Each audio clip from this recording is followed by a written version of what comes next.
Hello everyone, welcome back to my audio class. This is Professor Prasun Banerjee. In this class, I am going to discuss Coleridge's Biographia Literaria, the critical writing that Coleridge has written, and the basic critical assumptions that Coleridge has arrived at in this particular work. And this class is specifically designed for the undergraduate students of BA semester 6 of the University of Bartman. As Biographia Literaria is a big piece and only a selected part of the text is prescribed for you, I have designed this lecture in a way that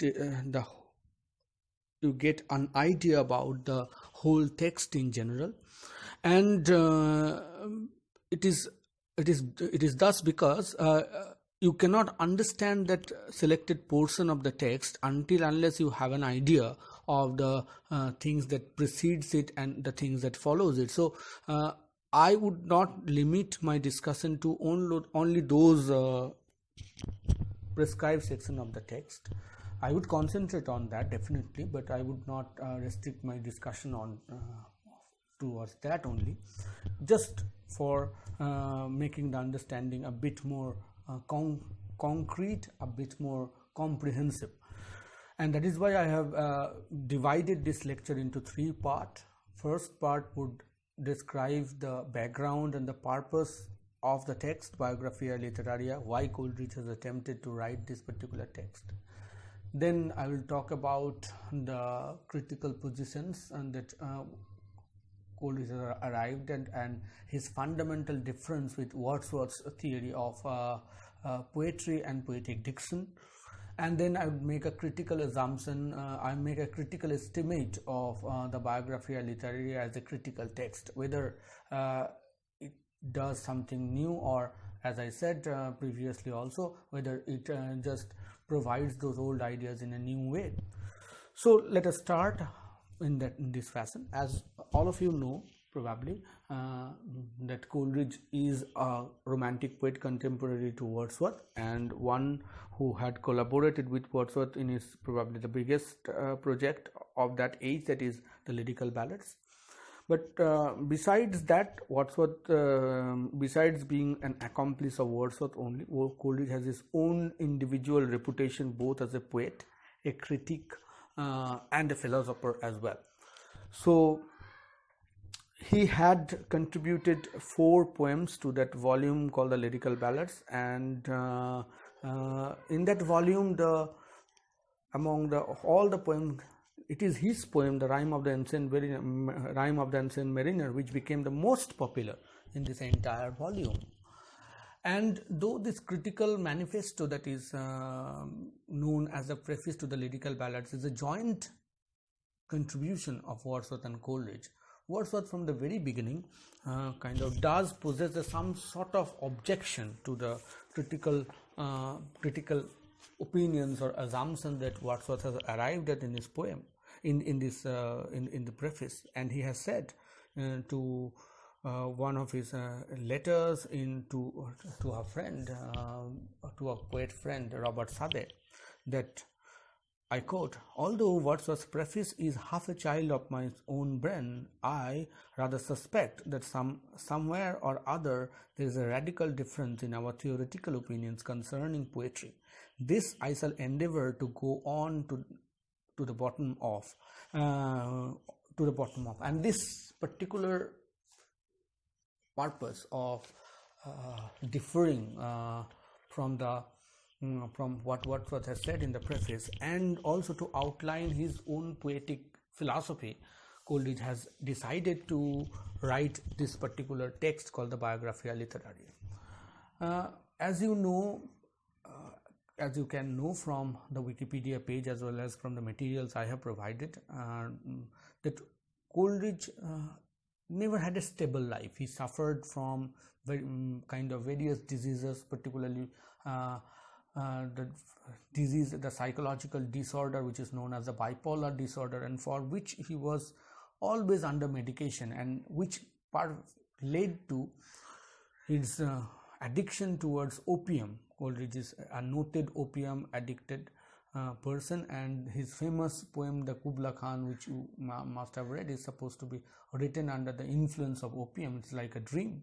So Biographia Literaria initially was regarded as a very, very loosely structured work, which is not really a literary autobiography, as Coleridge has indicated it to be from the title that it suggests.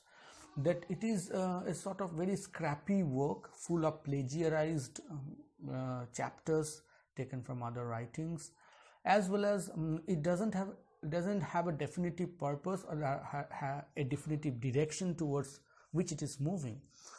Initially, this Biographia Literaria was, kind of published in 1817 in 2 volumes. Its full title is Biographical Sketches of My Literary Life and Opinions, Biographia Literaria, or Biographical Sketches of My Literary Life and Opinions. Coleridge's daughter Sarah appended the notes and supplementary biographical materials to the work, which again published in 1847 after Coleridge's death.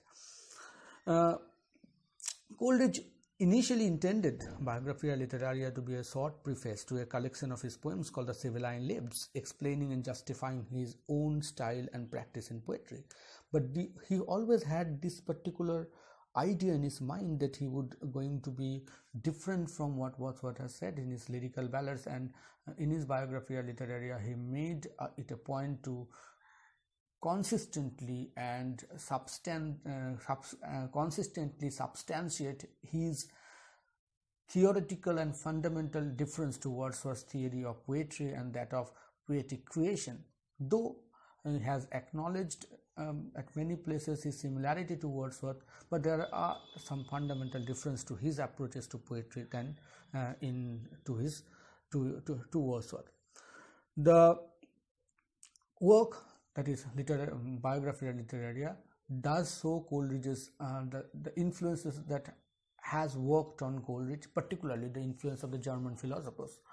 Coleridge went to Germany, and he was one of the first English poets, romantic poets, to have read the Germans in detail, and it is the German philosophers that had a huge impact on Coleridge's poetry, particularly the transcendental philosophy of Kant, Schiller, and Schelling. Initially, he was influenced by the associationist philosophies of David Hartley and David Hume, but later he refused to acknowledge the fact that what David Hartley and David Hume has said in his poetry, that mind to be a passive recipient of images and ideas, and he actually gave his opinion in favor of a mind to be the ultimate creative and active agent which gives birth to all kinds of poetry. And here he is very much akin to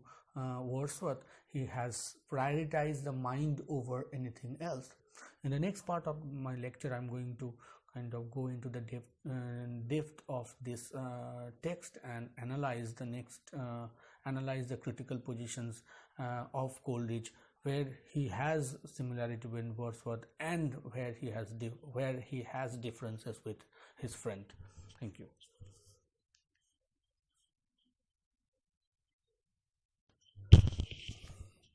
Hello everyone.